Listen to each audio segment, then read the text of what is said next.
Hello guys, welcome back to my channel. എടാ അപ്പോൾ കീമിൻ്റെ തേർഡ് അലോട്ട്മെൻറ്റ് വന്നിട്ടുണ്ട്. സോ നിങ്ങൾക്ക് എല്ലാവർക്കും നേരത്തെ രാവിലെയൊക്കെ ആയപ്പോഴത്തേക്ക് പ്രൊഫഷണൽ വന്നിട്ടുണ്ടായിരുന്നു. സോ ഇപ്പോൾ ലേറ്റസ്റ്റ് ഒരു മണിക്കൂറിനുള്ളിൽ കീമിൻ്റെ ഒഫീഷ്യൽ തേർഡ് അലോട്ട്മെൻറ്റ് വന്നിട്ടുണ്ട്. സോ നിങ്ങൾക്ക് എല്ലാവർക്കും നിങ്ങളുടെ കാൻഡിഡേറ്റ് പോർട്ടലിൽ ലോഗിൻ ചെയ്ത് ചെക്ക് ചെയ്യാവുന്നതാണ്. സോ ദെൻ നിങ്ങളുടെ അലോട്ട്മെൻറ്റ് മെമ്മോ ഒക്കെ ഡൗൺലോഡ് ചെയ്തെടുക്കാവുന്നതാണ്. സോ ഇനി ഫർദർ പ്രൊസീജിയേഴ്സിനെ കുറിച്ച് പറയാമെന്ന് വെച്ചാൽ, നേരത്തെ സെക്കൻഡ് അലോട്ട്മെൻറ്റിൽ നിങ്ങൾക്ക് കിട്ടി അതേ സെയിം കോഴ്സാണ് കിട്ടിയെങ്കിൽ നിങ്ങൾ വേറെ ഒന്നും ചെയ്യേണ്ട, ഒരു കുഴപ്പമില്ല, അതേപോലെ അങ്ങ് നടന്നോളും. ദെൻ അതല്ല, സെയിം കോളേജ് വേറെ കോഴ്സാണെങ്കിൽ പോലും നിങ്ങൾ കോളേജിൽ പോകേണ്ടതായിട്ടുണ്ട്. ഇപ്പം നിങ്ങൾക്ക് സെക്കൻഡ് അലോട്ട്മെൻറ്റിൽ ഒരു കോളേജിൽ CS കിട്ടി, ദെൻ തേർഡിലിപ്പോൾ അതേ കോളേജിൽ തന്നെയാണ് വേറെ EC കിട്ടിയതെങ്കിൽ നിങ്ങൾ അത് പല കോളേജും പല രീതിയിലാണ്. നിങ്ങൾക്ക് ഏത് കോളേജിലാണ് ആ കോഴ്സ് ചേഞ്ച് ആയത് തന്നെ ആ കോളേജിനെ ആദ്യം കോൺടാക്ട് ചെയ്ത് നോക്കുക. ചില കോളേജസ് പറയും, ചില കോളേജസ് ഈ ക്രൗഡൊക്കെ ഒഴിവാക്കാനായിട്ട് പറയും, നിങ്ങൾ ക്ലാസ്സിന് വരുമ്പോഴത്തേക്ക് അത് അതിൻ്റെ ഡോക്യുമെൻറ്റ്സ് മാറ്റി സബ്മിറ്റ് ചെയ്താൽ മതി എന്ന് പറയും. പക്ഷേ ചില കോളേജസ് നിർബന്ധമായിട്ടും വരണം എന്ന് പറയുന്നുണ്ട്. സോ നിങ്ങൾക്ക് ഏത് കോളേജാണ് ഉള്ളത് ആ കോളേജ് നിങ്ങൾ കോൺടാക്ട് ചെയ്ത് നോക്കുക.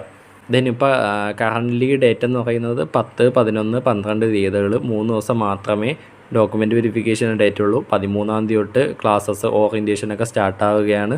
സോ ഒരു 10-ാം തീയതിയൊക്കെ തന്നെ, നാളെ തന്നെ എല്ലാവരും നിങ്ങളുടെ സെക്കൻഡ് അലോട്ട്മെൻറ്റ് നിങ്ങൾക്ക് ചിലപ്പോൾ വേറെ ഏതെങ്കിലും കോളേജിലായിരിക്കും. സോ അവിടെ പോയി നിങ്ങൾ TCയും CCയും അടച്ച ഫീസും എല്ലാം തിരിച്ച് മേടിക്കുക. കറക്റ്റ് ടൈമിൽ തന്നെ തേർഡ് അലോട്ട്മെൻറ്റിൽ കിട്ടിയ കോളേജിൽ ജോയിൻ ചെയ്യാൻ ശ്രമിക്കുക. ഇനി എന്തെങ്കിലും കാരണവശാൽ നിങ്ങൾക്ക് അവർ പറയുന്ന ആ ടൈമിൽ എത്തിച്ചേരാൻ പറ്റുന്നില്ലെങ്കിൽ ഡെഫിനറ്റ്ലി കോളേജുമായിട്ട് കോൺടാക്റ്റ് ചെയ്യുക, അവരുടെ അടുത്ത് കാര്യം പറയുക, ഇങ്ങനെ എത്തിച്ചേരാൻ ബുദ്ധിമുട്ടുണ്ട്. സോ അവർ നിങ്ങൾക്ക് ആ 3 ദിവസത്തിൽ നിങ്ങൾക്ക് പറ്റുന്ന ഒരു ഡേറ്റിൽ അവർ വരാൻ സമ്മതിക്കുന്നതാണ്. സോ എല്ലാവരും കോളേജായിട്ട് നിർബന്ധമായിട്ടും അങ്ങനെ കറക്റ്റ് ഡേറ്റിൽ എത്താൻ പറ്റുന്നില്ലെങ്കിൽ കോൺടാക്റ്റ് ചെയ്യാൻ ശ്രമിക്കുക.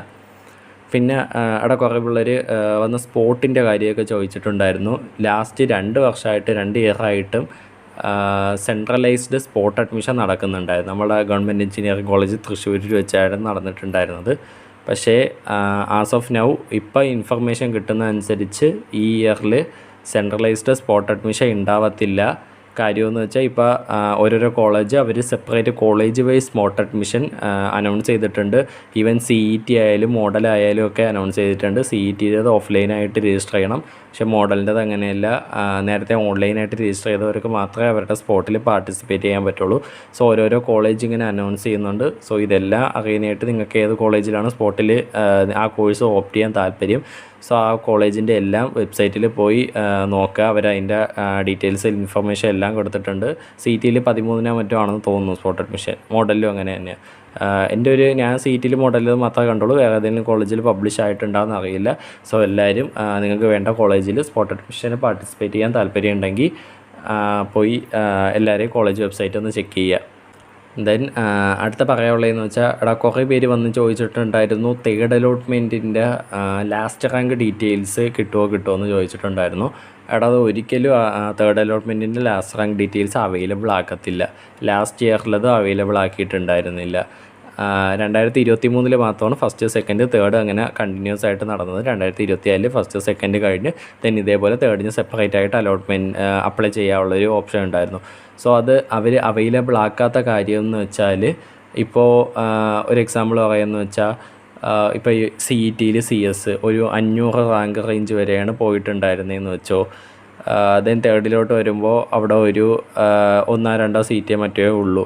പക്ഷേ ഫസ്റ്റിൽ അപ്ലൈ ചെയ്യാതിരുന്ന തേർഡിൽ ആരെങ്കിലും വന്ന് ഒരു 300-400 റേഞ്ചൊക്കെ ഉള്ള ആൾ അപ്ലൈ ചെയ്തിട്ടുണ്ടെങ്കിൽ അവരൊക്കെ സീറ്റ് കിട്ടത്തുള്ളൂ. സോ 500 എന്നുള്ള ലാസ്റ്റ് റാങ്ക് 300-400 പോകാൻ ചാൻസ് ഉണ്ട്.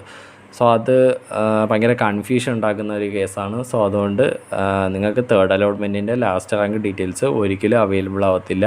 ഇനി അടുത്ത വർഷമൊക്കെ ലാസ്റ്റ് റാങ്ക് നോക്കുന്നവർക്കും സെക്കൻഡ് അലോട്ട്മെൻറ്റ് വരെയുള്ള ലാസ്റ്റ് റാങ്ക് ഡീറ്റെയിൽസ് മാത്രമേ കിട്ടത്തുള്ളൂ. ദെൻ അത് കഴിഞ്ഞ് പിന്നെ അലോട്ട്മെൻറ്റ് മെമ്മോനെ കുറിച്ച് പറയാം. കുറേ പേര് ഇപ്പോൾ ഇവൻ ഗ്രൂപ്പിലൊക്കെ ആയാലും വന്ന് ചോദിക്കുന്നുണ്ട്. കുറേ പേർക്ക് ഇപ്പോൾ തേർഡ് അലോട്ട്മെൻറ്റ് കോഴ്സ് ചേഞ്ചായി കിട്ടിയിട്ടും സെക്കൻഡ് അലോട്ട്മെൻറ്റിൻ്റെ തന്നെ അലോട്ട്മെൻറ്റ് മെമ്മോ ഡൗൺലോഡ് ചെയ്യുമ്പോഴത്തേക്ക് സെക്കൻഡ് അലോട്ട്മെൻറ്റ് കിട്ടിയ കോഴ്സ് തന്നെയാണ് കാണിക്കുന്നത്. സോ അത് നിങ്ങൾ ഒന്നുകൊണ്ട് പേടിക്കേണ്ട, അത് ശരിയായിക്കോളും.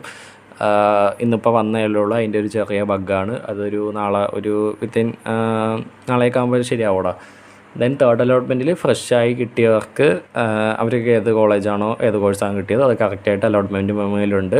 പിന്നെ ദെൻ തേർഡിൽ ഫ്രഷായിട്ട് നേരത്തെ അപ്ലൈ ചെയ്തവർക്കോ അല്ലാതെ ഫസ്റ്റിലും സെക്കൻഡിലും കിട്ടാതെ തേർഡിലായിട്ട് കിട്ടിയവർക്കോ അവർക്ക് സിഇക്ക് എൻട്രൻസ് കമ്മീഷണർക്ക് ക്യാഷ് അടയ്ക്കേണ്ടതായിട്ടുണ്ട്. ഓൾമോസ്റ്റ് ഒരു 8,000 അടുപ്പിച്ചൊരു എമൗണ്ട് സിഇക്ക് പേ ചെയ്യേണ്ടതായിട്ടുണ്ട്. സോ നിങ്ങൾ ഡോക്യുമെൻറ്റ് വെരിഫിക്കേഷൻ അഡ്മിഷൻ എടുക്കാൻ പോകുമ്പോഴത്തേക്ക് ഈ സിഇക്ക് പേ ചെയ്ത സർട്ടിഫിക്കറ്റും